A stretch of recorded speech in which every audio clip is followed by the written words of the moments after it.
काय त्यांचा महिमा वर्ण वारंवार हरिभक्त थोर भूमंडळी त्यांची या भेटीचे अर्थ ब्रह्मादिका पूज्य सकळ लोका विश्वाधारी प्रस्तुत प्राप्त प्रसंग निवडलेला अभंग विश्वमान्य विश्वभूषण विश्वाधिकार विश्वप्रिय चिन्मयी स्वरूप असणारी अधिकार संपन्न साधू श्रीमंत श्री जगद्गुरु तुकोबराय यांच्यावरती देवाईपेक्षा अतूट प्रेम करणारी महान भगवत भक्त संत शिरोमणी निळोबराय यांचा प्राप्त प्रसंगी निवडलेला अभंग विठला विठला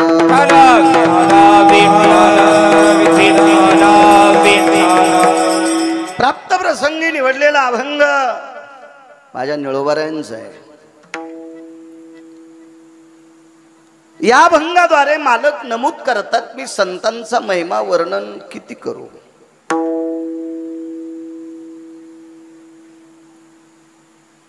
किती वर्णन, काय त्यांचा महिमा वर्णू वारंवार किती वर्णन करू। तो सरल्या जात नाही, तो संपल्या जात नाही। इतका मोठा महिमा जर कोणाचा असेल तर तो संतांचा आहे।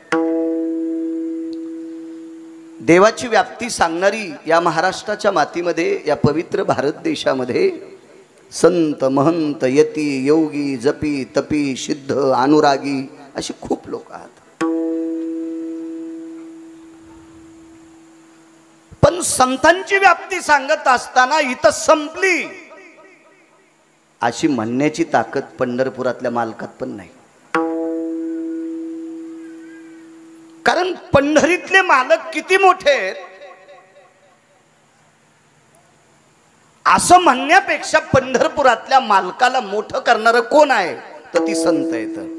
अमुची अभावे तुझ देवपण, अमुची अभावे तुझ देवपण, एका विसरोणी राहिलासी राहिलासी, एका विसरोणी राहिलासी। अमुची अभावे तुझ देवपण, अमुची अभावे तुझ देवपण, एका विसरोणी राहिलासी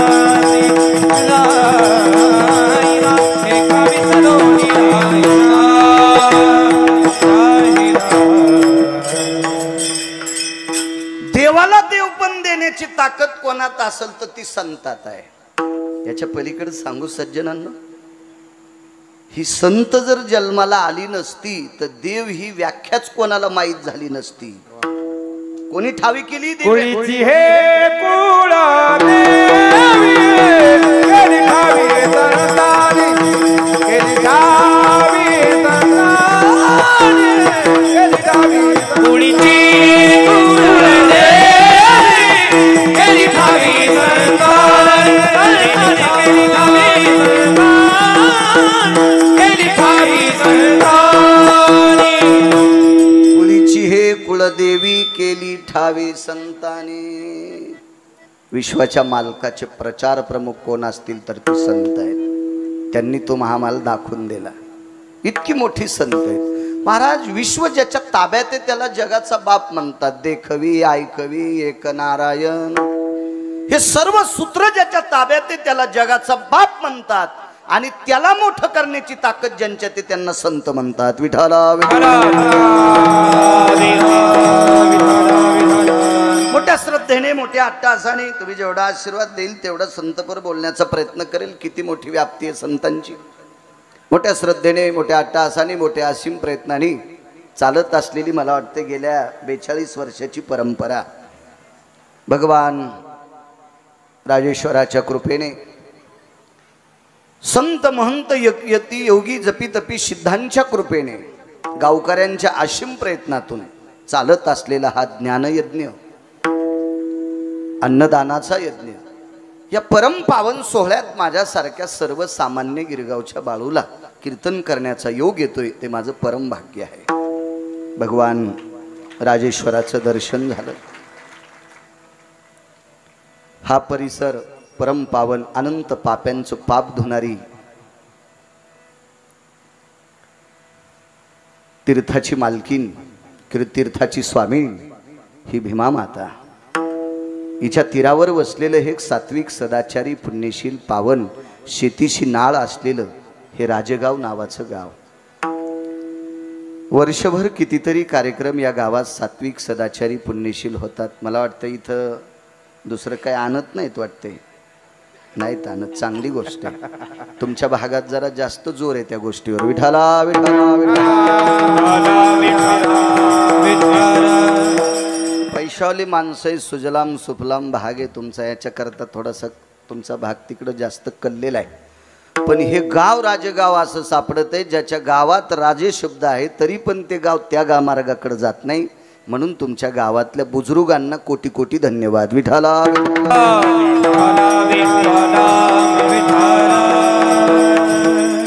परम पावन चालत असलेल्या परंपरेत मला असं वाटतंय 5-7 महिन्यापूर्वी आमचे अभिमन्यू आबा गायन क्षेत्रातली ज्वलंत तोफ आहे, ते संपर्क करत होते, हजरही आहेत. त्यांच्या मार्गदर्शनाखाली सप्ताह चालू आहे.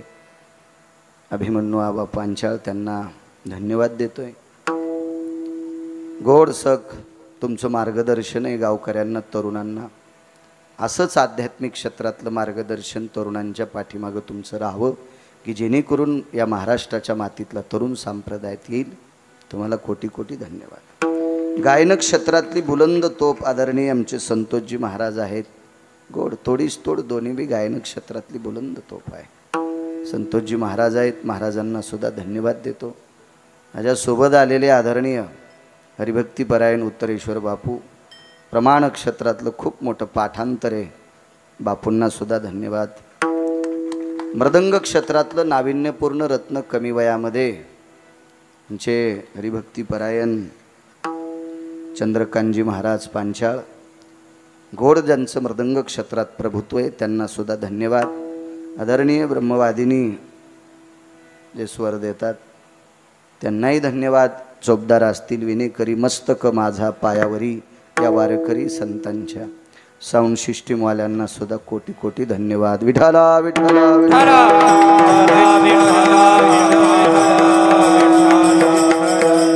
आम्ही आल्या आल्या ज्यांच्याकडे आबा बसलो त्यांना सुद्धा, अमोल भाऊंना सुद्धा धन्यवाद. गावात जेवढ्या अण्णाबाची मंडळी असतील तेवढ्यांना कोटी कोटी धन्यवाद. सप्ताहामध्ये श्रावण मासातला सप्ताह आहे. या मासाला अधिष्ठान भगवान देवादिदेव शिवशंकरांचं असतं. या मासामध्ये पंढरीतल्या मालकाचा 8व्या अवतारातला जन्म सुद्धा अष्टमीला आहे. इतका परमपावन मास. आणि याच मासात आजच्या तिथीला 18 संतांपैकी एका साधूचा समाधी सोहळा आहे. त्या साधूंचं नाव आहे संत शेना महाराज. त्यांच्या चरणी सुद्धा साष्टांग दंडवत करतो आणि माझ्या अभंगावर येतोय. विठाला विठाला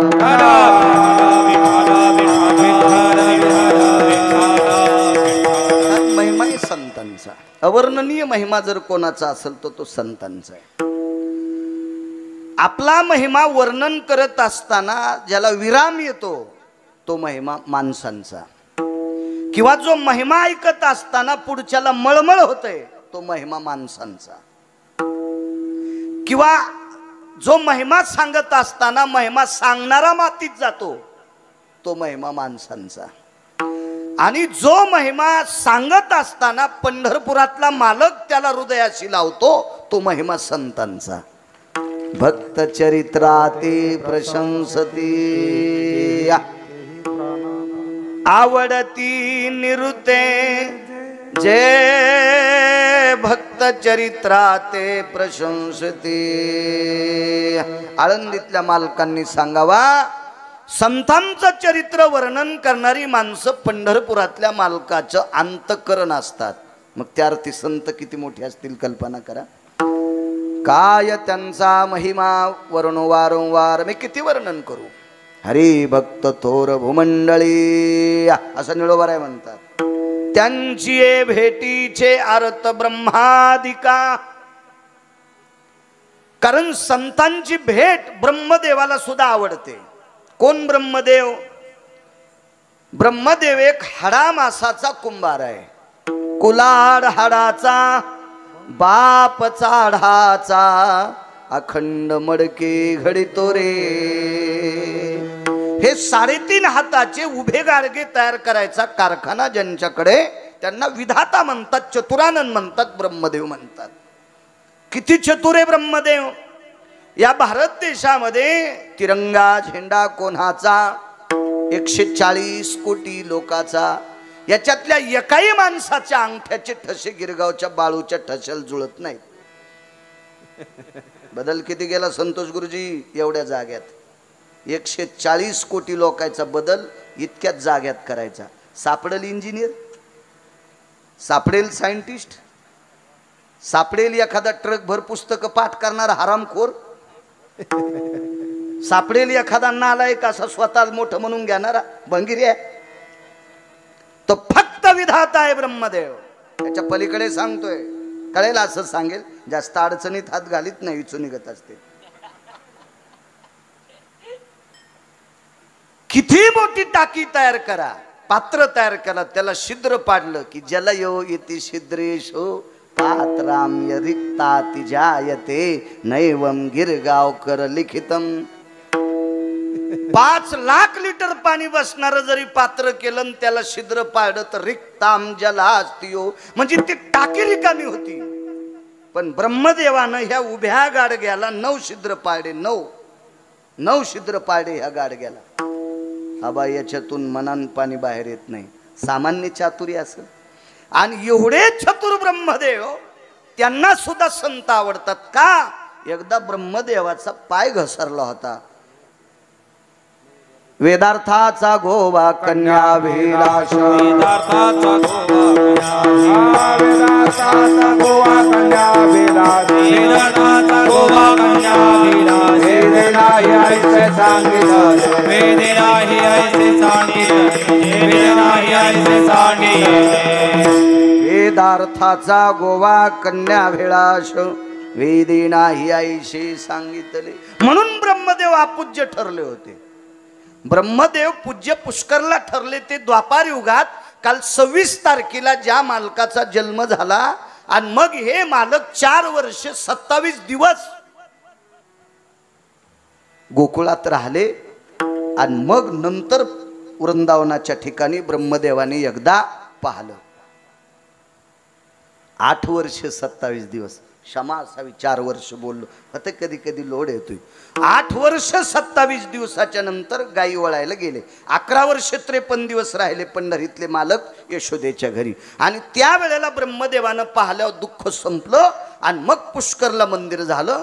आणि ब्रह्मदेव स्वतः विचार करतात, ज्या ज्या स्थळी संतांचा अधिष्ठाने, ही संत किती पवित्र, म्हणून त्यांची भेटीचे अर्थ ब्रह्मादिका पूज्य सकळ लोका विश्वा झाले. संत विश्वात पूज्य आहेत.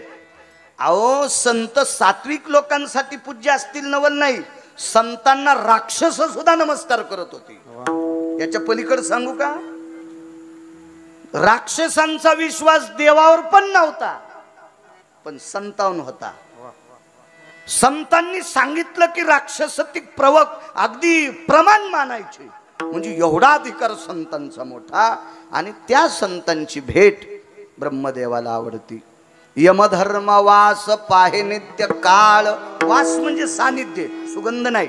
वास म्हणजे सानिध्य. यमाला सुद्धा संतांचं सानिध्य आवडतं. का? तुमच्या माझ्यासारख्या भंगिऱ्याला नेऊ नेऊ यम कदरलाय. तुमच्या माझ्यासारख्या मळक्या लोकांना भेटू भेटू यम मळून गेलाय. त्याला कोण्याच गंगेत त्याचा अंग धुता येत नाही. पण संतांच्या जवळ गेला की यम निर्मळ होतो. म्हणून यमाला त्यांची भेटीची अर्थ ब्रह्मादिका. यमधर्म वास पाहे नित्य काळ.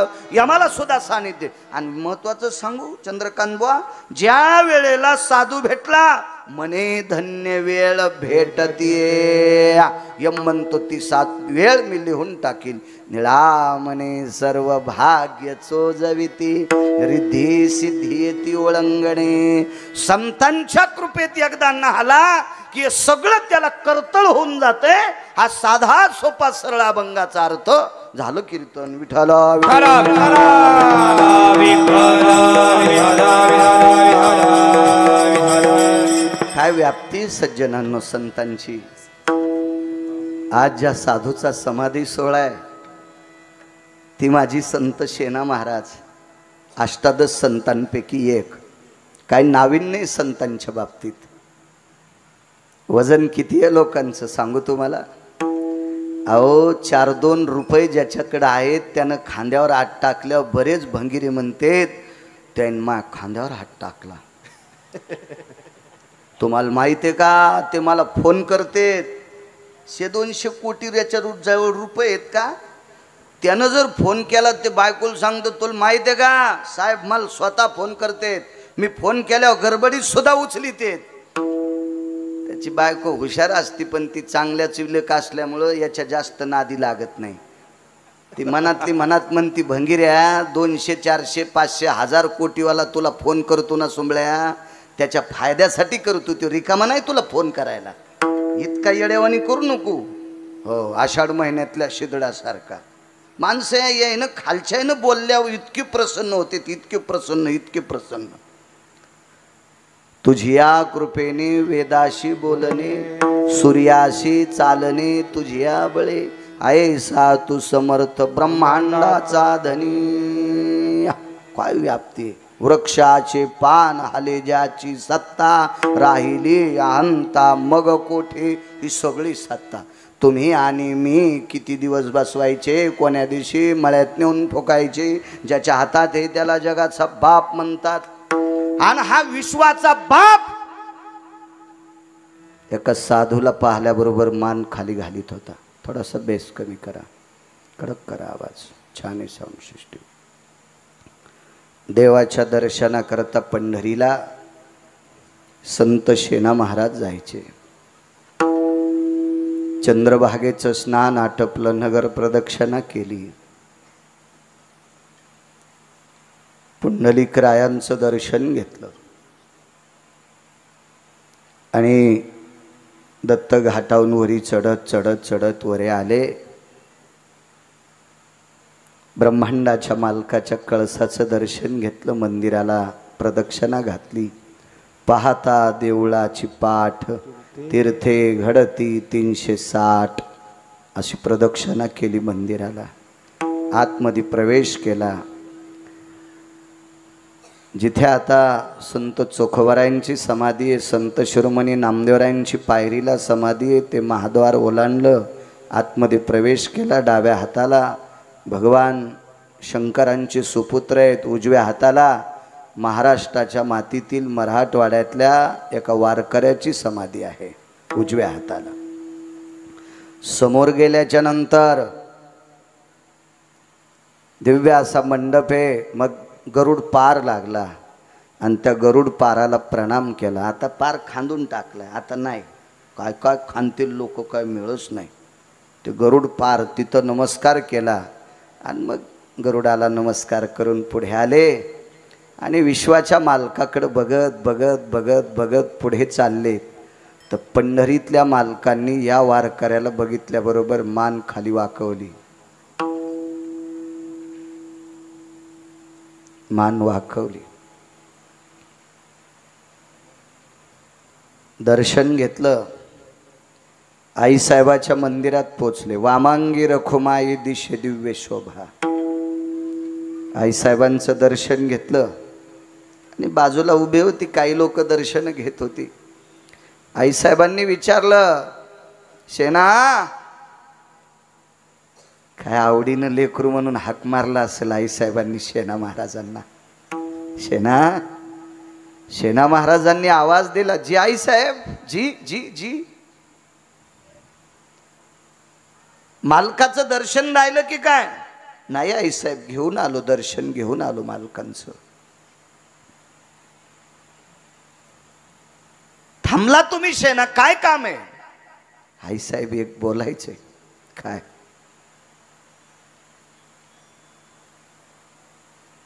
मला काही लोकांना मी विचारलं, तुम्ही दर्शनाला गेल्यावर भगवंत तुम्हाला कसा दिसतो?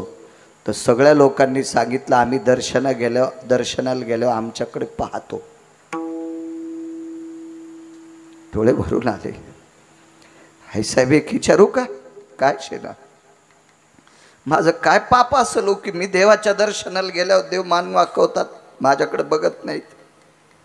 माझं काय चुकलं असेल? मी अपराधी आहे काही साहेब? का माझ्याकडे प्रभू डोकं वाकवतात, माझ्याकडे बघत नाहीत डोळे भरून? हे वारी चुकवत नाही आई साहेब, का बघत नाहीत माझ्याकडे? सेना, संध्याकाळी 10 वाजता या, त्यावेळेला देवाची शेजारती होत असते. आबा आता स्वामी सुखे निद्रा करा गोपाळा, आपुलाले मनोरथ जातो आपुल्या स्थळा. त्यावेळेला या. गेले शेना महाराज. आईसाहेबांनी सांगितलं, मालक आपल्या भेटीकरता शेना आलाय.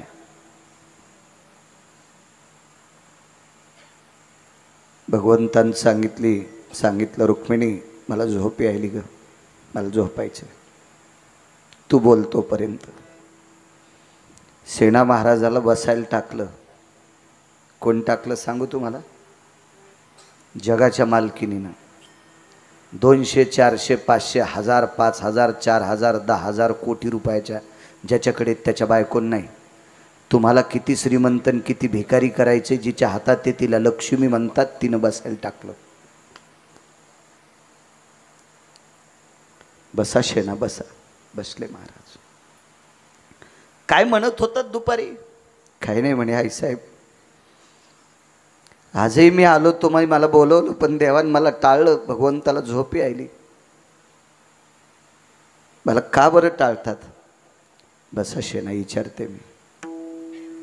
आतमध्ये गेले. भगवंताला झोप नव्हती. आईसाहेबांनी आवाज दिला, स्वामी. उठून बसले. लालबुंद डोळे झालेले होते. शेजेवरच्या उशीवर असा हात टेकल्याबरोबर ती उशी ओली चिंब झालती. आईसाहेबांनी विचारलं, मालक एरवी तुम्ही शेजारती झाल्यावर कधी शोक केला नाही, रुदन केलं नाही, रडले नाही, आज काय? लक्ष्मी माझं अंतःकरण आलंय आज.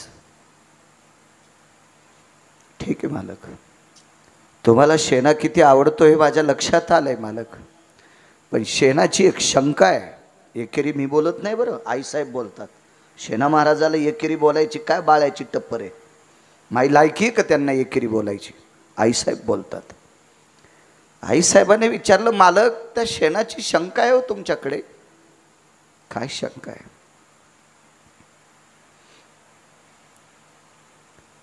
तुम्ही सगळ्यांकडं दर्शनाला आल्यावर मोठ्या प्रसन्नपणाने पाहता आणि शेना तुमच्या दर्शनाकडे आल्याच्या नंतर तुम्ही मान खाली घालता.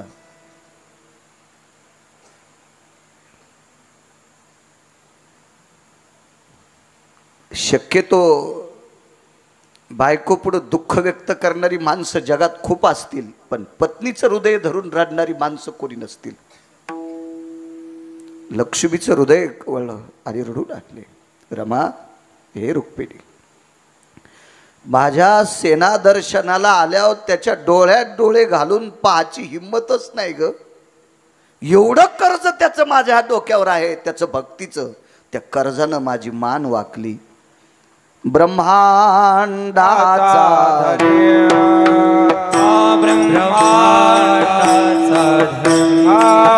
ब्रह्मांडाचा धनी,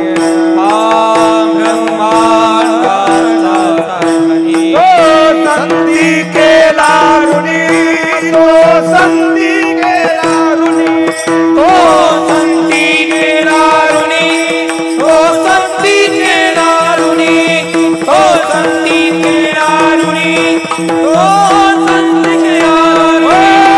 ब्रह्मांडाचा धनी, तो संधी केला ऋणी, तो संधी केला ऋणी धनी, तो संधी केला ऋणी. तो संधी केला ऋणी, तो संधी केला ऋणी, तो संधी केला ऋणी.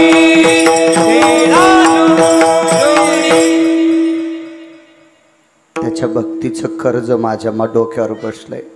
तुका म्हणे देवा ऋणी करुणी ठेवी सेवा, ऋणी करुणी ठेवी सेवा, ऋणी करुणी ठेवी सेवा.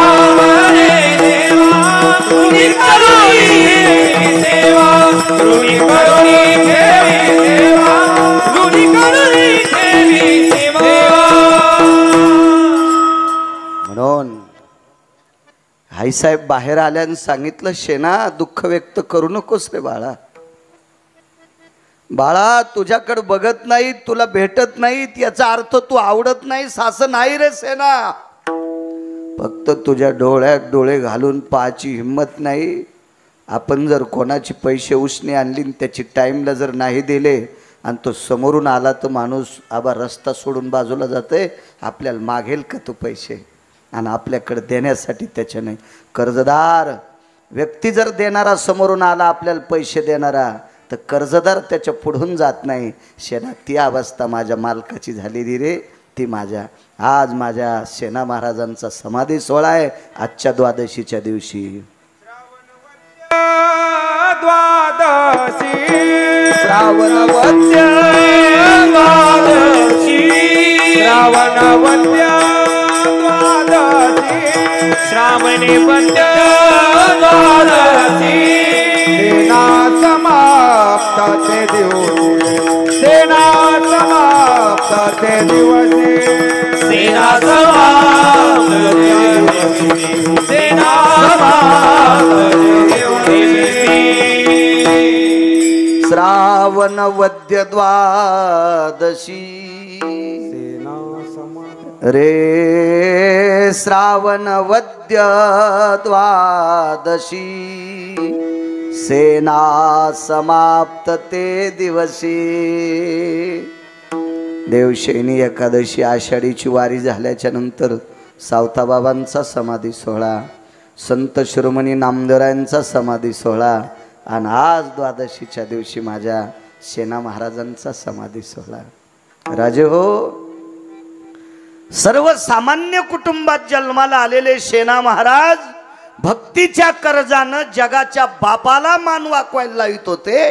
हा संतांचा महिमा आहे. म्हणून मालक पहिल्या कडव्यात म्हणतात, कायतांचा महिमा वर्णुबान मारे, कायतांचा महिमा वर्णुबान मारे, कायतांचा महिमा वर्णुबान मारे, कायतांचा महिमा वर्णुबान मारे, कायतांचा महिमा वर्णुबान मारे, कायतांचा महिमा वर्णुबान मारे, कायतांचा महिमा वर्णुबान मारे, कायतांचा महिमा वर्णुबान मारे.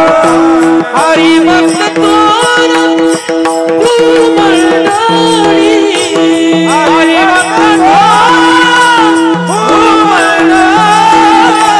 हरी भक्त तोर भूमंडळी, हरी भक्त त्यांची बेटीचे हात ब्रह्मादिका, त्यांची बेटीचे हात ब्रह्मादिका, त्यांची बेटीचे हात ब्रह्मादिका, त्यांची बेटीचे हात ब्रह्मादिका, त्यांची बेटीचे हात ब्रह्मादिका, त्यांची बेटीचे हात ब्रह्मादिका,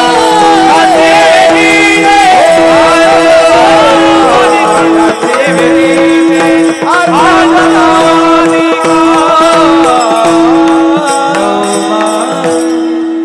ताकद आहे महाराज संतांची. रामेश्वर शास्त्री नावाची प्रचंड विद्वान एक व्यक्ती होऊन गेली. प्रचंड, ज्यांना शास्त्री म्हणावं. म्हणजे 450 वर्षापूर्वींचे शास्त्री रामेश्वर शास्त्री. माझ्या जन्माच्या अगोदर महाराष्ट्रात 3 शास्त्री आले. जगन्नाथ अण्णा पवार, तुकाराम महाराज महामुनी आणि प्रल्हाद शास्त्री दैठणकर, काशी विद्यापीठातले पहिले 3 शास्त्री. माझ्या जन्माच्या काळात किंवा त्याच्या अलीकडे पलीकडे. पण हे 450 वर्षापूर्वीचे शास्त्री प्रचंड विद्वान.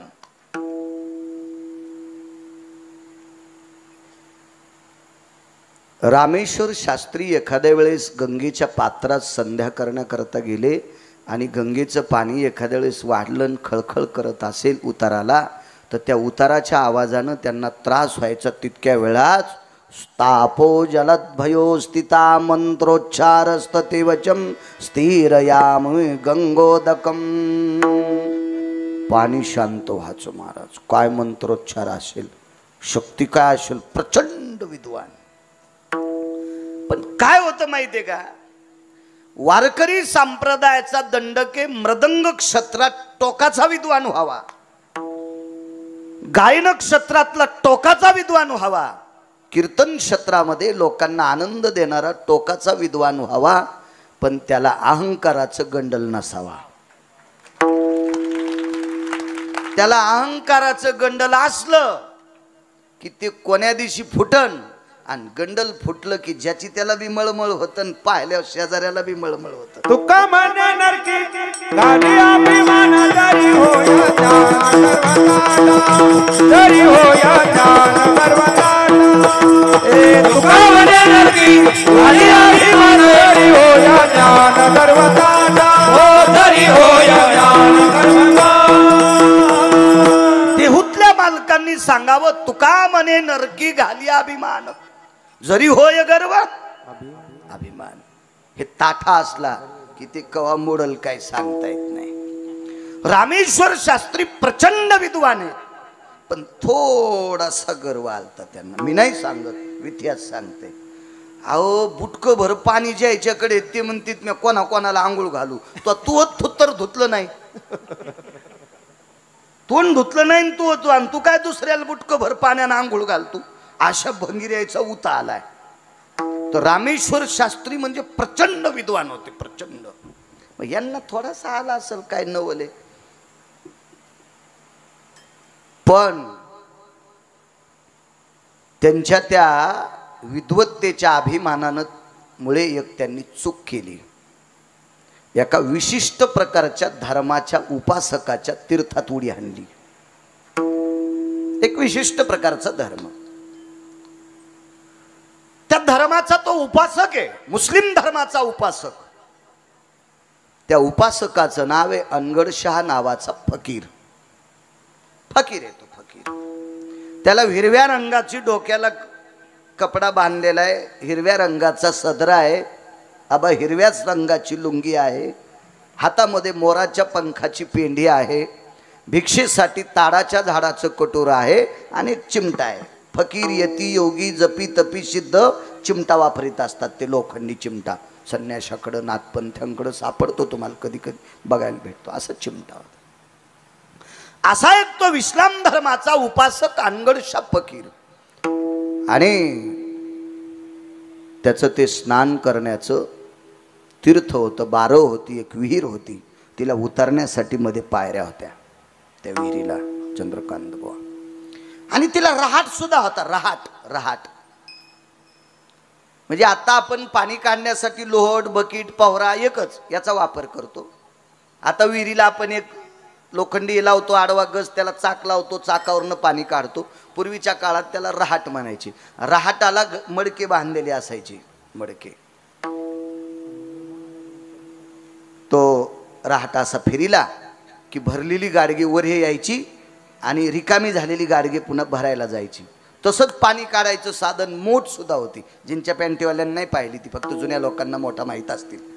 आता तर तुम्हाला मोठीचा संबंधच नाही. तुम्ही खालीन तुमच्या डोक्यावर पाणी आहे त्याच्यामुळे तुम्हाला, कारण रस्त्याने येता इतकं पाणी की जमिनीचा वास यायला, इतकं पाणी. तुम्हाला मोठीचं काय, तुम्हाला हे मोठी सांगणं म्हणजे लोक म्हणतील गिरगावच्या बाळ्याच्या गोळ्या संपल्या त्याने हे दळायची काय गरज होती. तुम्ही एवढी मोठी माणसं आहेत. हे आमच्या तिकडे डोंगराळ भागात असते. तुमचा मोठा वाडा पोकळवा सनवारा जाई बसा बसा. आमचं काय पिकल बडी तर कडी घोडी नाही तर उदो आंबाबाईची पडी. आमचा असा साधा कारभार. चला असू द्या, तुम्ही मोठे, तुमच्या पोरायला आमच्याकडच्या पोरी देऊ. किल्ले आमच्यात पोरीच्या हातात येते ना, काय ताण आहे.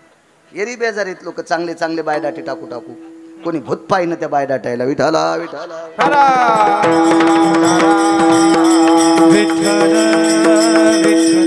आणि त्या अंगडशा फकीराच्या त्याचं आपल्याकडे तीर्थ म्हणतात म्हणून आपणही तीर्थ म्हणायचं. त्याच्यात उडी टाकली. उन्हाळ्याचे दिवस चंद्रकांत भाऊ, संतोष भाऊ उन्हाळ्याचे दिवस होते. उडी टाकली आणि रामेश्वर शास्त्रीला पोहणं येत होतं, पोहता येत होतं. आपण बुडून मरू किंवा बुडून मरू नये याच्याकरता पोहणं शिकावं असं म्हणत नाही. शरीराच्या व्यायामासाठी पोहणं असणं अत्यंत गरजेचं आहे. सगळ्या इंद्रियाचा व्यायाम होतो, त्याचं नाव पोहणं आहे. हो, चालणं हा व्यायाम आहे. रोड जाम करणं, इकून नाक दाबणं, इकून हवा काढणं, इकून थोतर फिरणं, हे पाय मानात टाकणं, इकडचा पाय गळ्यात टाकणं, हे अंगठा कानाला लावणं, इकडचा पाठीला लावणं, अंगावरून ऊसाचं ट्रॅक्टर जाणं, हे नाटकं कशाला करायची प्रदर्शन. शेतकरी माणसं आहेत आपण. मस्त दुपारी एक पोहायचं, मस्त एक चक्कर आणायची. सगळे व्यायाम केल्याची ताकद त्याच्यात. यालं पाहिजे पोहणं, येत जावा. रामेश्वर शास्त्रींना पोहता येत होतं. अत्यंत प्रचंड विद्वान व्यक्ती, खूप विद्वत्ता, खूप विद्वत्ता. रामेश्वर शास्त्रीची संस्कृत म्हणजे फार अस्खलित विद्वत्ता होती. आपल्याकडं संस्कृत किती. मला रविवारी मी एक जणाची तर टी व्ही असं बसलो, लवकर गेलो आणि बातम्या चालू होत्या, संस्कृत बातम्या. तर त्याच्यावर मस्त एक जण संस्कृत बोलत होता. ढगाळ वातावरणच याची पर्जन्य यत कालाती भवेतहाम ठोकर ठोकर गारगुंडाम पडंच. अरे वा म्हणलं, काय संस्कृत याची. वा वा वा. काष्टम कोरित भुंगा भुस्कटम पडत भुई, असा श्रेष्ठ कवी तर लंगड्या सुकुबाईचा जावाई. काय ती संस्कृत. ते दुग्धम पिपासू मार्जारम येत मार्जारम पिपासू तोम बोक्या. तो काय बोक्या आहेस का सोमळ्या. काय काही असली संस्कृत नाही. वेदायती अनभूषित कलत्रय भय सांख्यायती मुच्यन्ते कलयनि मिपवति सकलति जाया वेदं भूषितति जायन्ते प्रसन्न परिभय सकलति छंद दंडयनि मुंडधरा पाशुपतं यति आरुढ भयो शंख भयो यनि जायन्ते दंड मुंड भय सकल सुदाना दंड मुंड भय सकल सुदाना छंद पराभय छंद पराभय विन्मकयो छंद पराभय. घोड अशी सुप्त म्हणणारी रामेश्वर शास्त्री. पाशुपतम भय सकल स्थितो दंभ भयायनि जायन्ते त्रिशूल भयो यति आयुध सयानाम तांडव भययन छंद सुदे. घोड संस्कृत. त्या रामेश्वर शास्त्रीनं धाड दिशी उडी टाकली. आतमध्ये बसलेला अनगडशा फकीर 2-4 सोबत होते. तसा विरक्त फकीर होता तो. देखो भला, देखो देखो. आवाज कशाचा आलाय. आता मला हिंदी येत नाही ना. माई हिंदी इधर से गाडी आई उधर से गाडी आई, गाडी चली गई मैं खाली राहिला. आपल्याला काय. आणि तुम्ही कॅमेरावाले खाली बसा, तुम्ही मागच्या याच्या शापान जळून जाता ना तुम्ही. बसा, फिरिता येतोय प्रमाण सुरू झाल्यावर फिरीचा. बसा खाली बसा. अरे ते कशाला आलेत रे. यायला पैसे मला पैसे, त्याला काय पावदन त्याला गिरगावचा बाळा. विठाला विठाला महाराष्ट्रात मी एकटा तो भोळा यायला लावू देतो, नाही तर लावू देईनच बरेच महाराज. मला काय वाटत नाही. आपलं भोळे पण येतो ओरख लावू देऊ. ज्या दिवशी भोळे पण संपन त्या दिवशी आपणही बंद करू. विठाला विठाला विठाला.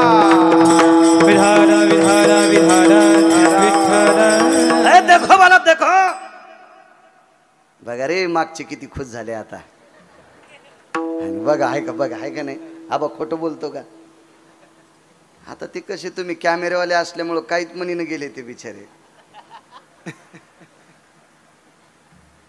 देखो मला. पाहिलं तर सांगितलं सरकार मालिक बोले रामेश्वर शास्त्री हिंदू के महाराज है. बोले बढ़िया संस्कृत पंडित है. आकारात हिंदी येती. तैर रहे बोले आहे म्हणजे पोहायले. ठीक आहे, पण ते फकीर काही इकडे आलं नाही, कारण ते फकीरले महिमेतलं फकीर होतं. ते फकीर काय असं इकडे तिकडे कोणाची ते पिठण गीठ मागणारं फकीर नव्हतं ना, ते अधिकारी फकीर होतं. ते काय असं त्या इस्त्या हे टाकून हे ते असं फकीर होतं का? ते फकीरच. कळलं तुम्हाला फकीर किती मोठा होता. रामेश्वर शास्त्री दुपारचं कडकडतं ऊन आहे, ते तीर्थ अत्यंत निर्मळ आहे, पाणी गोड आहे चंद्रकांत बुवा, आणि पोहू लागले रामेश्वर शास्त्री. आतून आवाज दिला, रामेश्वर तैरते रहना, हे रामेश्वर तैरते रहना. संतोष बुवा आतून आवाज दिला, पोहत राह रामेश्वर, पोहत राह. रामेश्वर शास्त्रीनं आवाज ऐकला, त्याच्या लक्षात आलं आपल्याला भेलगडे बापू, भेलय पोहा म्हणायले, पण पोहन किती वेळ माणूस, काय त्यांचा महिमा सांगतोय, किती वेळ पोहन. आबा कंटाळा आल्यावर रामेश्वर शास्त्री, त्या विहिरीला पायऱ्या होत्या, 12 पायऱ्या होत्या ना पहिले, त्या विहिरीला पायऱ्या होत्या. पाणी पोहणं बंद करून पायऱ्यावर आले आणि अंगावरचं पाणी निथळलं की रामेश्वर शास्त्रीच्या अंगावर इस्तू टाकल्या इतकंच धावू लागला. ठाण ठाण ठाण ठाण धनदिशी उडी पाण्यात उडी टाकली की थंडन, बाहेर आला की इस्तूच. वाक्य कळालं, रामेश्वर तैरते रहना, म्हणजे बाहेर येऊच नको, येऊच नको. मग आता इतकालं जे आहे ना पाठ केलं का त्याच्या संग आसनं टाकायला माणसं. हे आमचे गुरु आहेत, वा वा. त्याला एखाद्या नदीत टाकावून तुला एखाद्या तळ्यात टाकाव सुंबल्या. गुरु करती गुरु गुरु भवती शिष्याचा भारू, भवती शिष्याचा भारू, भवती शिष्याचा भारू. गुरु करती गुरु भवती शिष्याचा भारू, शिष्याचा भारू. प्रमाणाची बुलंद तोफ आहे. मग आता रामेश्वर शास्त्रीला किती शिष्य असतील संतोष बुवा? ते काय सामान्य व्यक्ती होती का? चोंभाळेले काय काय माणसं आहे, संग माणसं हे आमचे लय मोठे. हो हो. आणि तू काऊन गांजावडी तू मग नालायक काय काय याय ना, सगळा परमार्थाचा बट्ट्याबोळ करून टाकला. यम यायला किती हानीन देव जाणी बाप्पा, इंचभर जागा ठाचा नाही, भंगीर यायला लाल करायची. आले होता गुरुदेव गुरुदेव गुरुदेव गुरुदेव गुरुदेव. आतून म्हणले, आता गुरुदेव मरत रे, वाचत नाही गुरुदेव, वर येतच नाही. वर येत नाही म्हणल्यावर काय काय ना मधात नाही गेले, पण वरून सोला सोडू लागले. आतून गुरुजीनं आवाज द्याला, मूर्खांनो मला काय वरे येता येत नाही का? पण वरे आल्यावर शरीर जळायलंय. झालं काय? ते फकीर म्हणले पोहत राय, फकीर म्हणले पोहत राय. तिकून त्या फकीराच्या सानिध्यात आश्रम झाडणारा आला आणि ते म्हणला, मैंने बोला था आपको. छुपीच गोती मारी बोले तुमने, काय के वास्ते उडी टाकली. यालीन हिंदीतच काय हाशीत पाहिजे. तुम्हाला एक सांगू का, वरण जास्त मिरचू जास्त गाळ शिजलं ना खा वाटत नाही, जरा आरडकच पाहिजे. तशी हिंदी बी जरा आरडकचीत पाहिजे, जरा बरी लागती गाबुळी. विठाला विठाला.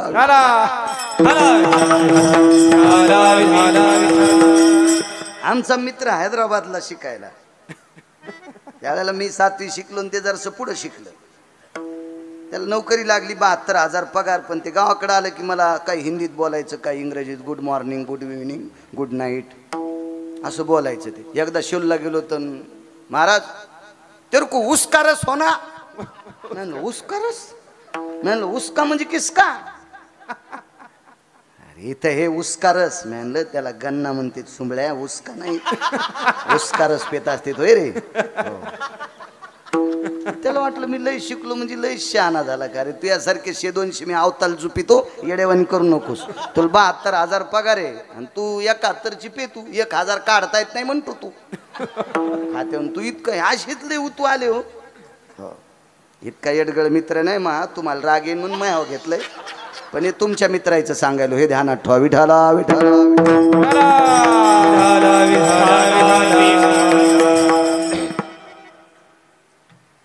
मैंने बोला था बोले आपको,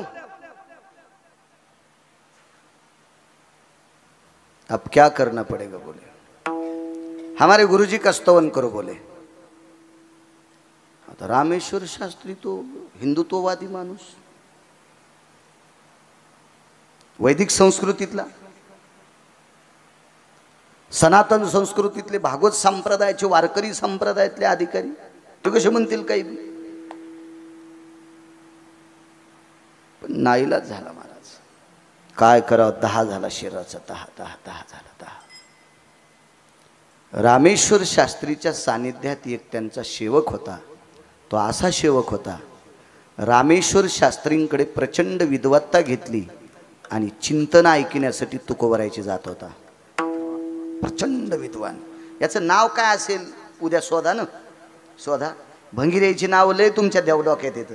असे चांगल्यांची नावं ध्यानात ठेवा, ठेवा ठेवा चांगल्यांची नाव. देव चांगलं करेल तुमचं. आणि तो फकीराकडे गेलेला आहे, हुशार माणूस. तेव्हा सात्विक आणि टोकाला गेल्या मोठ्यांच्या सोबत राहणारी माणसं नम्र असतात. हे काल परवा उकांड्याच्या उकांड्यावर वाढलेली जी झाडं असतात का, उकांड्याचं झाड नसते, खतावर वाढलेली झाडं असतात का, ते खताच्या पावरनं इतके वाढते आणि पाऊस हुकला की मग अंगात टाकते. मोठी मोठीच असतात.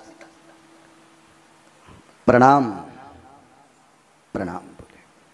हमारे गुरुजी अंदर तैर रहे बोले. बाहर आने के बाद सब दहा हो जा रहा है बोले. जी मैंने बोला बोले तैरते रहना. उपाय हमें मत पूछो बोले. मैंने एक ही बार बोला रामेश्वर तैरते रहना, रामेश्वर पहुंच रहा है. अब मेरे को मत बोलो बोले. रामेश्वर शास्त्रींच्या ह्या परम शिष्याने आणि श्रीमंत श्री जगद्गुरु तुकोबारायाच्या श्रोत्यांनी, त्यांचा श्रोता होता तो श्रोता, कृपा झाली तुकोबारायांची त्याच्यावर.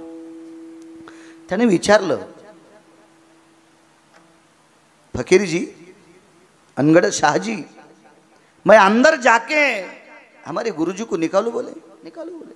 विचारले होते काय वात्रट नव्हतं म्हातार, सारे गावाला पाणी भरू देत होतं ते, पण मधात आंघोळ करू देत नव्हतं. शिस्तीतलं होतं ते म्हातार. पायऱ्या चढून उतरून खाली आले आणि सांगितलं, गुरुजी एक पर्याय आहे, आपल्याला तुकोबारायाकडे जावं लागतंय. अनगडशा फकीराकडे पर्याय नाही, म्हातारा ऐकत नाही, आपल्याला तुकोबारायाकडे जावं लागतं. मग जावं कसं? एक व्यक्ती पखाल घेऊन चालला होता. पखाल, पखालही जीनच्या पॅन्टीवाल्यांना कळणार नाही, जुन्या म्हाताऱ्यांना पखाल कळत असती. पाणी भरायचं साधन पखाल. पखालीला 4 तोंड असतात, पाणी टाकायचे 2 आणि पाणी काढायचे 2. कालिदासाच्या संस्कृतमध्ये आली. चतुर्मुखो न च ब्रह्मा वृषारूढो न शंकराः अकाले वर्षतं मेघम तशहं कुलबालिकाः. कालिदासाच्या नगरीत गेलेल्या मुलीने सांगितलं, 4 तोंड आहेत पण ब्रह्मदेव नाही, वरी बसलाय पण शंकर नाही, आकाशात ढग नाही तरी पाणी पडतंय. मी त्याची मुलगी आहे. कोळ्याची मुलगी होती, कोळी दादाची कन्या होती. पाणी भरणारा महात्मा होता तो. आवाज दिला जी. त्यांना माहित होतं रामेश्वर शास्त्रींचे शिष्य आहेत. प्रणाम. पखाल पाहिजे आम्हाला. त्याच्या लक्षात आलं, रामेश्वर शास्त्रीने कधी पखालीतलं पाणी पिलं नाही, कारण पखालीला चमडा असतो ना. आज पखाल कशा करता? आता छोट्या माणसाचं काय चालतंय जी. त्या हावलिक्याला हाल्या, त्याच्या लक्षात होतं हे हाल्या ह्या दादालाच चलवतोय. आपण हाल्याला धरलं त्याला शिंग होते मोठाले. नाही म्हणले तुम्हीच वडी तिथपर्यंत घ्या. त्या पायऱ्याच्या तोंडापर्यंत हाल्या आणला. रामेश्वर शास्त्रीला मध्ये वरी बोलवलं, कपडे अंगाला गुंडाळले, ओलं होतं. पखाली एका बाजूनं चिरली आणि रामेश्वर शास्त्री पखालीत बसले. पाण्याच्या बाहेर आले की शरीर जळू लागलं, तेजा बांगावर टाकल्याने होऊ लागलं. आणि चंद्रकांत बुवा अशीच पखाल तुकोबारायाच्या दारात.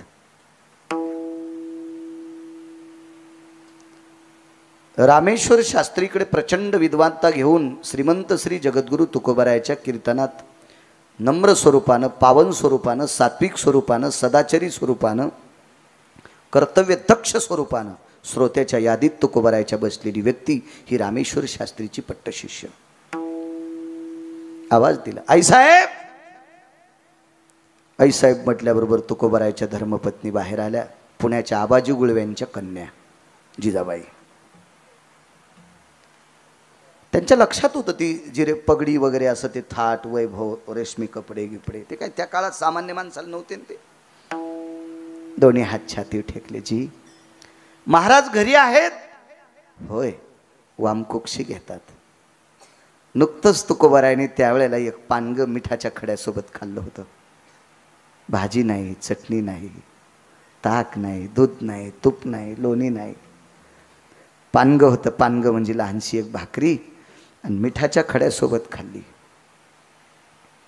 वामकुक्षी घेत होते. भेटायचंय महाराजांना. दुपारच्या वेळेला पखाल घेऊन दारात व्यक्ती आला. जिजाबाईने विचार केला, पुण्याला माझ्या बाबांकडे 20-20 पखाली वाड्यात रिचवायच्या आणि मी माझ्या मालकाकडे आले त्यावेळेसपासून एक पखाल सुद्धा आमच्या रानात रिचवत नाही. पैशाचा दुष्काळ. धनवंता लागी सर्व मान्यता हे जगी. आणि पखाल आपल्याकडे कशी आली असेल? आतमध्ये गेल्यानं आवाज दिला, मालक आपल्याला रामेश्वर शास्त्रींचे शिष्य आलेत आपल्याकडे. महाराज फेटा उशाला घेतलेला होता तुकोबारायनी. रामेश्वर शास्त्री नाव ऐकल्याबरोबर उशाचा पटका बगलात. फेटा बांधून कशाला जातील त्यांच्याकडे? उशाचा फेटा बगलात. वाकत वाकत, शास्त्री तुम्ही आमच्याकडे? काय मला निरोप दिला असता तर मी तुमच्याकडे आलो असतो. काय काम आहे शास्त्री? तुमची सेवा काय करू? शास्त्रीजी तुमची सेवा काय करू?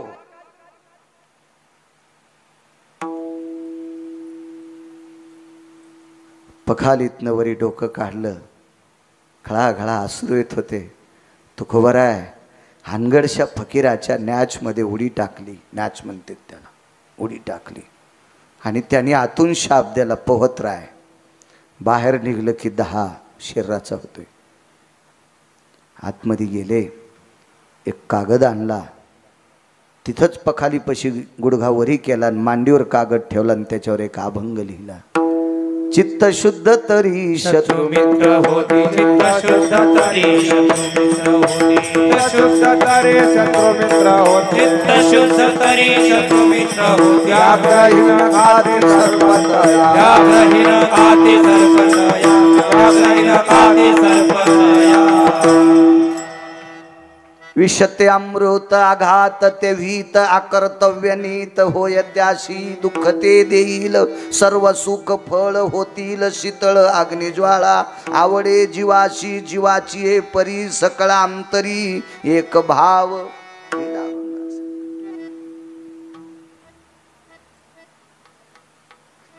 डोकं वरी जितकं काढलं तितकं विस्तवासारखं लाल तापलं डोकं.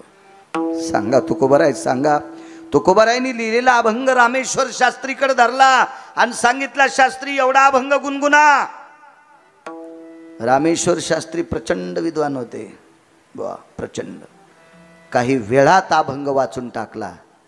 पखाल फोडून पठ्ठ्या बाहेर आला आणि तुकोबारायाच्या चरणावर लोटांगण घातलं. मने रामेश्वर तयाच्या समागमे. मने रामेश्वर तयाच्या समागमे. झाले आराम देह माझे. देह माझे झाले आराम देह माझे. मने रामेश्वर तयाच्या समागमे. मने रामेश्वर तयाच्या समागमे. झाले आराम देह माझे. देह माझे झाले आराम देह माझे. मने रामेश्वर तयाच्या समागमे. झाले आराम देह देह माझे हे शरीर जर आराम झाला असेल तर तुकोबरायच्या संगतीत लोटांगण घातलं. बॉम्ब कोणता पडला माहिती अभिमान बुवा. मथार तन तन करू लागलं. रामेश्वर शास्त्री मुद्दाम आश्रमा पडून दोनदा गेले आणि दोनदा इकडे गेले. अरे मैंने ते बोला था बोले तैरते रहे ना. ये तो खुलेआम घूम रहा है बोले.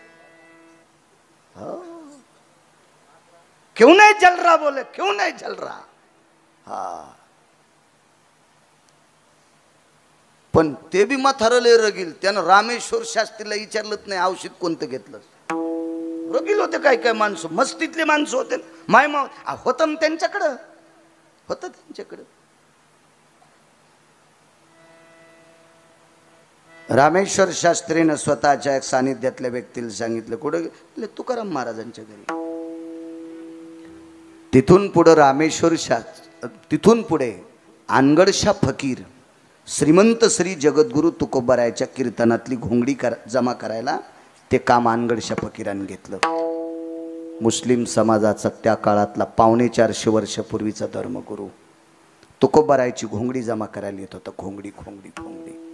आता तुकोबारायच्या कीर्तन परंपरेतला जर फोटो पाहिला ना तर मंबाजीबा गोसावी एका बाजूला बसलेले आहेत. रयतेचे राजे छत्रपती शिवाजी महाराज त्यांच्या बाजूला आहेत आणि हिरव्या रंगाचे कपडे घातलेला अनगडशा फकीर बाजूला बसलेला आहे. दृष्टांत संपला. महाराज फकीर हा ब्रह्मवेत्याच्या अधिकाराचा, पण कोणता फकीर? तोच. या फकीराचा शाप समन करण्याची ताकद फक्त तुकोबारायत होती. आणि म्हणून मालक पहिल्या कडव्यात म्हणतात, काय त्यांचा महिमा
हा संतांचा महिमा आहे.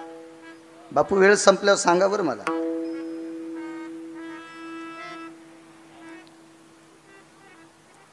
एक नालायक व्यक्ती एका महाराजाकडे गेला. भंगिरी होतं, पांचट बिनाकली होतं. ज्याला मोठा व्हायचा असेल का त्यानं संगती चांगल्या लोकांची करायची.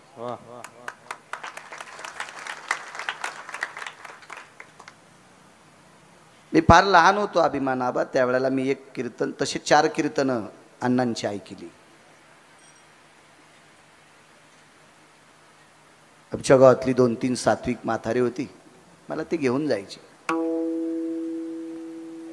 मी अण्णांचं एक वाक्य ऐकलं, तर संसार करत असताना आपल्यापेक्षा लहान लोकांकडे बघून करायचा आणि परमार्थ करत असताना आपल्यापेक्षा मोठ्या लोकांकडे बघून करायचा. आपल्याकडे जर 4 चाकाची गाडी असेल ना, 4 चाकाची गाडी, तर गाडी इकू नका, राहू द्या.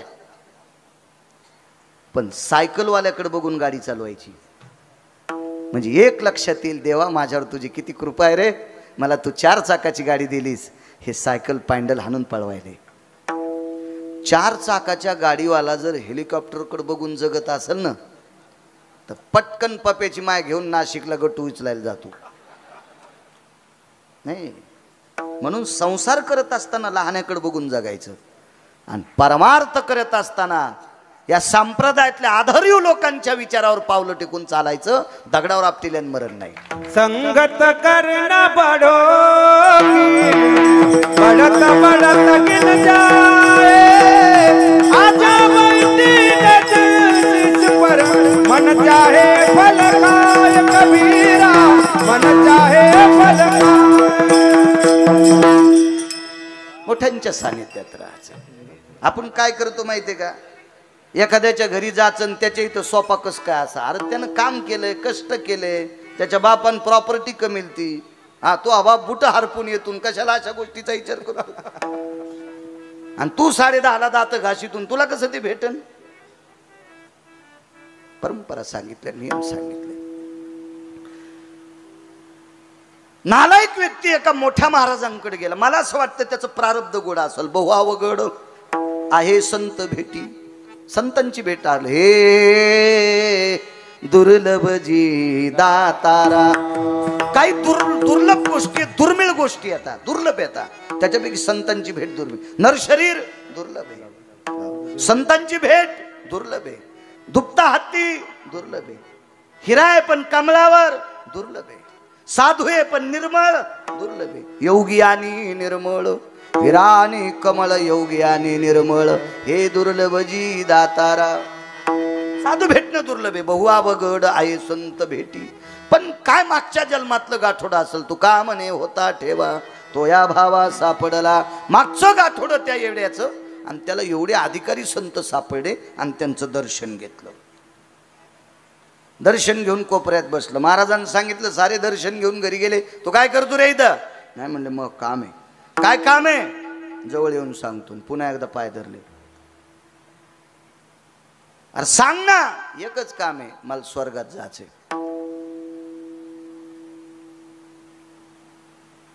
महाराज म्हणले, आंघोळ कोण दिवशी केली ती? म्हणला मागच्या महिन्यात. रोज करीत नाही? नाही, इतका काय नादात लागत नाही. म्हणला कुठं बसू पाणी उडीत आणि कुठं जाऊन ते अंग घासीत आणि ते. मागच्या महिन्यात केलती म्हणला. ते बी एक जणाच्या मातीला गेलतो म्हणून येताना केलती. नाही तर काय आंघोळी गिंगोळीच्या नादात पडत नाही म्हणे मी. महाराज म्हणले, नालाय का, अरे जटाच्या चुंबळी वळल्याता, नखाच्या चुंबळी वळल्याता, जटा खाली लोंबायल्याता. एवढं मोठं ज्यांनी आयुष्य परमार्थात घातलंय त्यांना स्वर्ग दुर्लभ आहे. आणि तू म्हणतो मी कालच्या महिन्यात आंघोळ केलती आणि आता स्वर्गात जायचं म्हणतो, येडायस की काय? ते म्हणला, महाराज मी कालच्या महिन्यात आंघोळ केली का मागच्या 7-8 वर्षापूर्वी केली हे सांगू नका. मी इतका नशीबवान आणि पुण्यवाने, मला तुमचे पाय सापडेत. आलिंगन संताचिया दिव्य झाली माझी काया, मस्तक हे पायावरी त्यांच्या ठेविता. सारं पाप संपलंय माझं. मला माझं कपाळ तुमच्या पायाला लागलेलं आहे. पण तो महाराज बी किती चांगले असतील. महाराजही अधिकारीच असतील ना ते. त्यांच्या तुमच्या पायावर माझं कपाळ लागलंय, काय राहिलं माझ्याकडं पाप? महाराज म्हणले, जरा चतुरेकडे जी माणसं बोलण्यात पटायत असतात का ती शक्यतो जरा बऱ्यापैकी राहत असतात. हुशार होतं.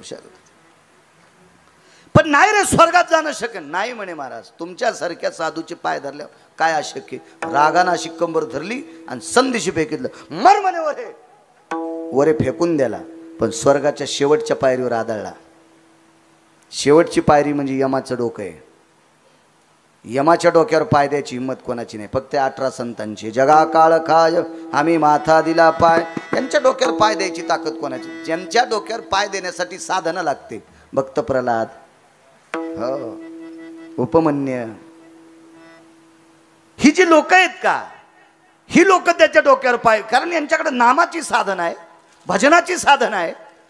आणि म्हणून यमानं सांगितलं, तुला ज्या महाराजांनी पाठवलंय त्या महाराजांना मी नमस्कार करतो, त्याबद्दल दुमत नाही. पण भानगड एक आहे, तुझ्याकडे भजनाची साधना नसल्यामुळं माझ्या डोक्यावर पाय दिल्याशिवाय पलीकडे जाता येत नाही. गोपीचंद असेल, साधना होती. नाही जाता येणार. त्यानं तिथून आवाज दिला, महाराज हे यम मला वरे जाऊ दे ना.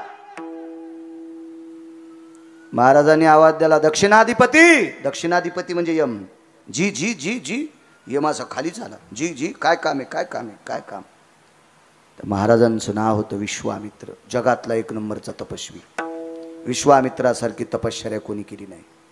जगातला एक नंबरचा तपस्वी. काय काम. मी त्याला स्वर्गात पाटील वरे का घेत नाही, आरतुरच म्हणले, महाराजजी माफ करा, तुमच्या पुण्याईच्या बळावर त्याला स्वर्गाची शेवटची पायरी सापडली, पण त्या पायरीवर जाण्यासाठी त्याच्याकडे ती साधना लागतील, ती नाही. महाराज म्हणले, अरे मी त्याला स्वर्गात पाठीलय, तू जर नाही येऊ दिलं तर चंद्र सूर्य येतोपर्यंत मला म्हणतील यायच्यात हिंमत नव्हती तर पाठीलं कशाला. नाही आता ते तुम्ही तुमचं ठरवा म्हणले, पण त्याची हिंमत नाही माझ्या डोक्यावर पाय द्यायची, कारण त्याची साधना नाही. आणि त्याला जर जायचंच असेल तर तिथं बसून साधना कर. वृद्धश्रवानं तिथं साधना केली ती. वृद्धश्रवा हा जयद्रथ नावाच्या व्यक्तीचा बाप होता. जयद्रथाचा बाप होता, जयद्रथाचा. पण तिथे अर्जुनाने जयद्रथाचं डोकं कापून मांडीवर टाकलं, 2 दिवसाला स्वर्गात जाणार होता, पण यानं डोकं उचलून खाली टाकलं की वृद्धश्रवा मेला आणि खाली बोंबलत आला. पोट्ट नालायक होतं ना, म्हणून बापाला पाप फेडावं लागलं. ते तिथं जर साधना केली तर आवाज द्यालाय, कर रे 10-5 दिवस भजन. ते म्हणला एकदा करीत नाही. तुमचे पाय कशासाठी धरलेत म्हणे, स्वर्गाला जाण्यासाठी. हे म्हणला भजन करीत नाही, येऊ देत नाही. आणि महाराज म्हणले, तुला टाइम नाही करे, काय येडे कर नाही म्हणे, तुमच्या पायात एवढी पावर आहे, मला स्वर्ग भेटत नाही. महाराजांनी यमाला सांगितलं, आता जे स्वर्ग आहे का त्या स्वर्गात तू नको येऊ देऊ, मी दुसरा स्वर्ग तयार करतो. एकाची शाटी तपिन नदी, एके सृष्टीवरी सृष्टी केली, दुसरा स्वर्ग दुसरी प्रतिसृष्टी निर्माण केली. ही ज्यांच्यात ताकद आहे महाराज, म्हणून मालक पहिल्या कडव्यात म्हणतात, काय त्यांचा महिमा वर्णू वारंवार, काय त्यांचा महिमा वर्णू वारंवार, काय त्यांचा महिमा वर्णू वारंवार, काय त्यांचा महिमा वर्णू वारंवार, काय त्यांचा महिमा वर्णू वारंवार, काय त्यांचा महिमा वर्णू वारंवार, काय त्यांचा महिमा वर्णू वारंवार, काय त्यांचा महिमा वर्णू वारंवार. हरी भक्त थोरे भूमंडळ, हरी भक्त थोरे भूमंडळी, त्यांची भेटीने अर्थ प्रसादिका, त्यांची भेटीने अर्थ प्रसादिका. हरी भक्त थोरे भूमंडळी, हरी भक्त थोरे त्यांची भेटीने अर्थ प्रसादिका, त्यांची भेटीने अर्थ प्रसादिका.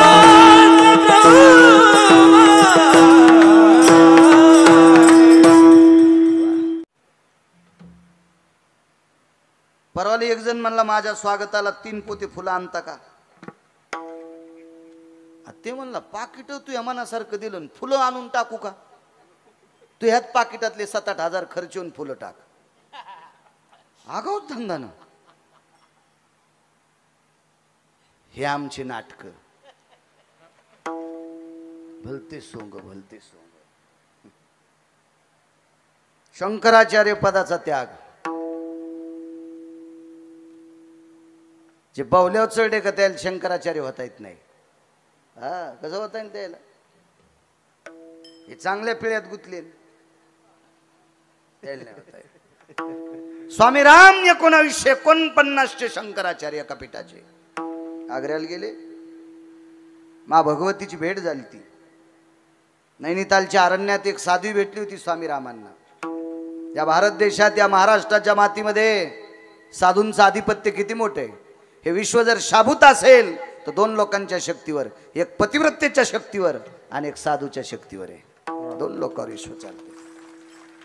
तुमच्यात पण फार मोठी ताकद आहे. तिची देवावरी सत्ता, हा एवढी मोठी ताकद आहे. देव तुमचं ऐकतो, देव देव देव. पण तसं वागावं लागेल ना.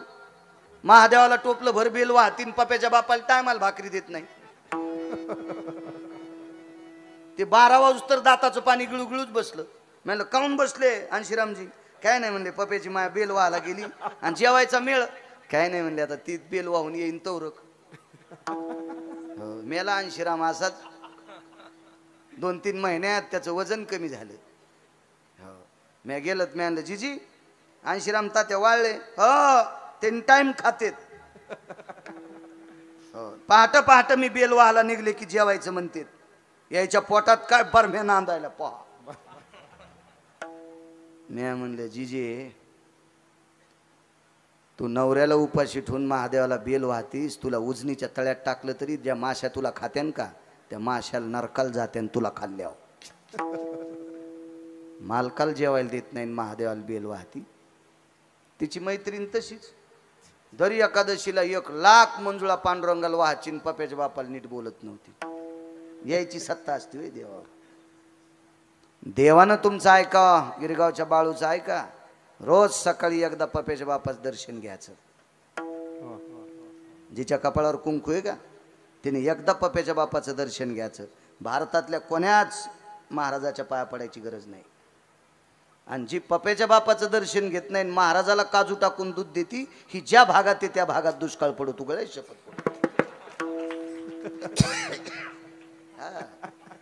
तिची देवावरी सत्ता.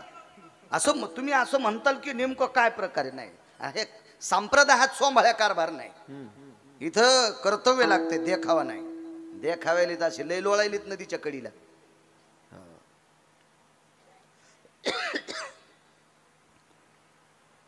22च्या पुढच्या सांगतो.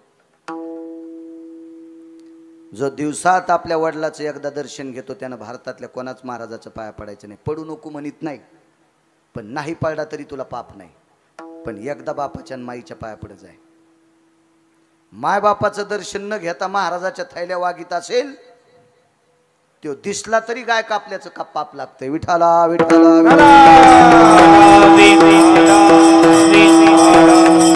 आपल्याकडे ज्ञानोबा आहे, तुकोबारायांनी फार सोपा परमार्थ सांगितलाय. देखावा नाही, देखावा नाही, देखावा नाही. अत्यंत सोपा. चला. नैनितालच्या अरण्यामध्ये माता भगवती सापडल्या आणि त्यांनी आग्र्याला स्वामी रामांना पाठवलं. जा राम, आग्र्याला जा रे, जा राम, जा जा आग्र्याला जा. आग्र्यात गेल्यावर त्यांना एक भिकारी सापडला. एक भिकारी होता. भिकाऱ्याच्या हातामध्ये एक काठी होती, दंड होता. डाव्या हातात धरली होती काठी आणि आबा उजवा हात असा केलेला होता. आणि तो भिकारी असा नाकाच्या शेंड्यानं पुढे चालत चालत, म्हणजे नाकाकडे दृष्टी ठेवून, म्हणजे नाकाच्या शेंड्यानं चालायला, म्हणजे नाक घासायला नाही, अशा नासागरी समोर असं पाहत पाहत पाहत पुढे चालला. आणि स्वामी रामांनी विचारलं, महात्माजी. पहा मोठी लोक भिकाऱ्याला पण महात्मा म्हणले, कारण तो भिकारी त्या अधिकाराचा होता.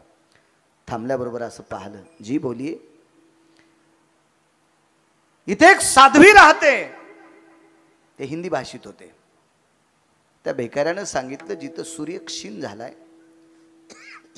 सर्व आग्र्यात ऊन पडले आणि जिथं सावली पडली त्या जागेवर ती साध्वी स्त्री राहते. स्वामी रामांनी त्या भिकाऱ्याला विचारलं, महात्मा जी ऐसा कर करके जा रहे, बोले तुम्हारा ये कर है सामने क्या? ये भिक्षा पात्र है, बोले भिक्षा पात्र है. स्वामी रामांनी विचार केला, याच्यावर भिक्षा किती बसल? त्यानं सांगितलं, दिवसात एकदा एका घरी भिक्षा मागतो. ज्या घरानं याच्यावर बसल एवढी भिक्षा द्यायची, ती खायची. उद्या 12:30च्या नंतर पुन्हा तितकीच मागायची. रिकामा वेळ ब्रह्मांडाच्या मालकाचं चिंतन करीत बसतो. स्वामी रामांनी त्याला प्रणाम केला. जगातला एक आगळा वेगळा भिकारी होता. भिकार चोट नव्हता. आणि भिकार चोटांपासून सावधान राहा. भिकारी काय नाही, भिकारी पोटासाठी मागत असते, ती भिकारी होता. स्वामी राम मनातली मनात त्या भिकाऱ्याचा विचार करीत जिथं सूर्य क्षीण झाला तिथपर्यंत पोहोचले. आग्रा उन्हानं असा तापलेला आहे, पण एकाच जागेवर सूर्य क्षीण आहे. तिथं सावली आहे. 4-2 झाडं आहेत. त्या झाडाच्या मध्ये एक पर्णकुटी आहे. त्याच्या समोर एक लहानशी अशी कबर आहे, समाधीसारखं आहे. आणि त्याच्या अलीकडे एक स्त्री बसलेली आहे. आवाज दिला, बीबीजी. मला परवा मागच्या आठवड्यात एका फौजीनं फोन केलता बापू. त्यांनी सांगितलं मी ते ठिकाण पाहून आलो, कारण देशसेवेतली लोक देशात कुठेही त्यांच्या बदल्या होत्यात, त्याच्यामुळे ते पाहतात. त्यांनी फोन केला, मी ते ठिकाण पाहिलं म्हणे. हो. आणि मग आग्र्याच्या बाजूला ते ठिकाण आहे. तिथे स्वामी राम गेल्याबरोबर आवाज दिला, बीबीजी. स्वामी राम दर्शन का घेत नव्हते? तिच्या अंगावर कपडे वेगळी होती आणि तिच्या समोर एक जी देवता होती ती स्वामी रामांना मान्य नव्हती.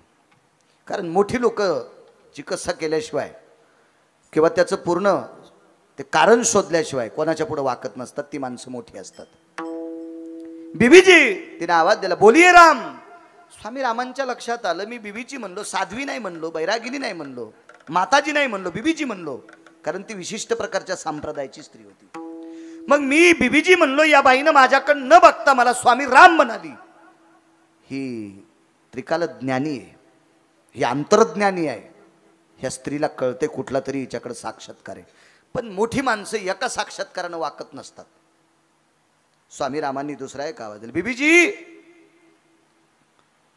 तिने सांगितलं, ए राम, कुछ काम है तो जल्दी बोलिए.